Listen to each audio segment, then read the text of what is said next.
It is 2025. Round of applause. So excited that we all made it here. Thank goodness. 2025, I'm super excited for. And if I had to pick one word going into it, I'm going to go with optimism. I feel like everybody is kind of using this as a pretty big reset. 2024 was kind of an interesting year, to say the least. If I had to talk about 2024, I would say that it was probably one of the biggest learning years for me, whether that would be my life as a whole, or personally, professionally. Real estate in general had a huge shift in this last year. So I think a lot of realtors might use that term that they were learning last year. And I'll go over that a little bit more too. But really, I think going into this year, I'm very optimistic about everything that this year has to bring. And I feel that sense of it is the new year that I haven't felt in a while. So let's get into this a little bit more. And this last year in real estate, everything kind of flipped upside down a little bit. And I haven't touched on this much on any of my channels, but there was a huge real estate lawsuit that had the whole industry talking, I guess I would say. And I think it's more important, instead of talking about exactly what that lawsuit is, you can go Google that and figure out yourself. But I think the biggest part of it is to talk about what it means for you as the consumer. So as the consumer, everything kind of changed a little bit. Right now, or I guess in the past, we've always thought that real estate became really impersonable and a lot more salesy, which is, I think, very reflective of how people see real estate agents. So, Zillow, realtor.com, Trulia, all those have kind of trained us to hit a button, go look at a house. That's the agent who I'm going to work with. Instead of actually taking a step back and thinking, who do I want to use to actually help me with this large, life-changing purchase? Instead, we're just trained to treat real estate agents like salespeople, when really we should be treated more like advisors, which we always say. But this new lawsuit is really going to help it, I think, in that sense. So going into this new year, and it did start in August of this last year, but you are now required to sign a form before you even go look at a property, committing to which agent you're going to use. Now, there's short forms and those kind of things that some agents will use as a loophole to try to get around doing all of this, in my opinion. I think that we as an industry should be taking a step back and really looking at what this lawsuit did and what it was for. And I think that it's really for to help the consumers be able to move forward in the future. So why are we making our largest purchases with whoever shows up at the front door? Why are we not taking a step back and thinking, okay, maybe I should ask friends and family, maybe I should do research, maybe I should look at reviews and see who I want to use to help me with this super large purchase, instead of just signing something because they said I should, because you now have to. And your agent's not making this up. This is a real thing. We do have to do this now going forward. So this, I think, we can use as a reset for our industry as a whole. So for me, I'm taking it as a point to be able to meet with people and let's actually talk about your home purchase prior to looking at a bunch of properties online. It's just going to take a little bit of a reset for people to understand how the industry works versus running around like we have been for the last, I don't even know how many years. It's been as long as I've been in real estate. That's how it feels.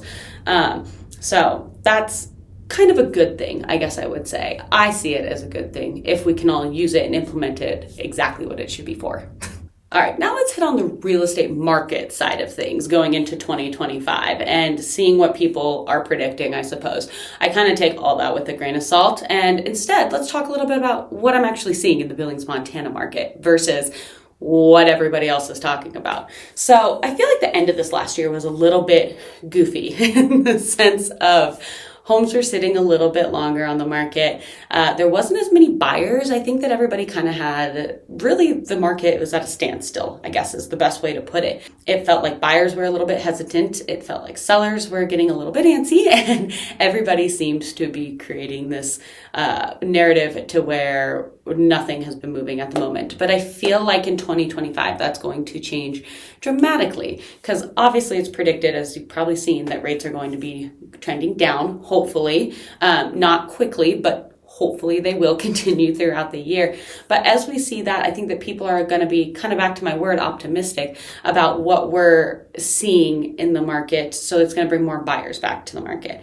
with that, I think that sellers who've been sidelined for a while, thinking that they can't find whatever their next step is or what they're looking for now, are going to also be coming back to the market, bringing a few more listings. So overall, I'm hoping that this is just going to balance everything out a little bit instead of the big disconnect that we've been seeing. We already started seeing it a little bit this year, where everything started to feel a little bit more level, but I feel like it'll hopefully continue into next year.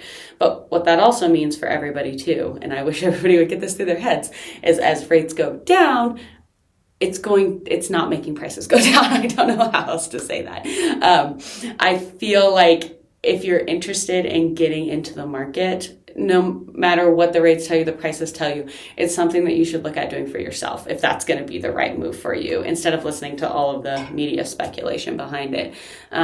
For sellers, that's good news. You wouldn't be seeing things reduce as much, as although I will say that I feel like price reductions this year haven't really been doing much for sellers in general. It's really kind of just a little bit of a waiting game. And so that's where I think you see those price reductions. But overall, hopefully we're seeing everything balance out even more. But I am very optimistic that this real estate market going forward this next year, 2025, is going to be a pretty good one. All right, now moving past the market updates, I really want to talk about my business going forward.